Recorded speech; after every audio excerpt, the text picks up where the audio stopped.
বিপুল সংখ্যক প্রবাসী এবং ওমরা যাত্রীদের কারণেই ঢাকা জেদ্দা রুটটি পরিণত হয়েছে ঢাকা থেকে পরিচালিত সবচেয়ে ব্যস্ত এবং ব্যবসা সফল রুটে।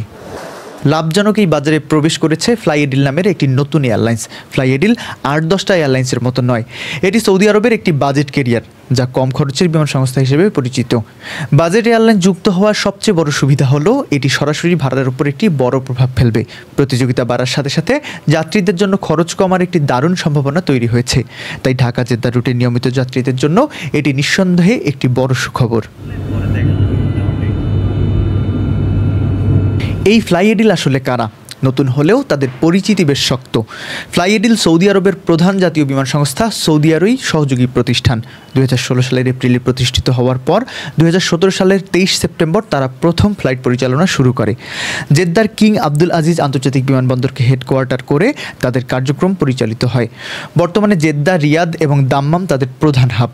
এই মুহূর্তে তাদের বিমানবহরে প্রায় 38টি এয়ারবাস A320 এবং A320 নিও মডেলের বিমান রয়েছে।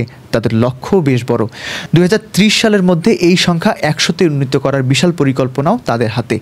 সৌদি আরব, মধ্যপ্রাচ্য, উত্তর আফ্রিকা ও ইউরোপ মিলিয়ে প্রায় 30টি গন্তব্যে তারা ফ্লাইট পরিচালনা করে আসছে।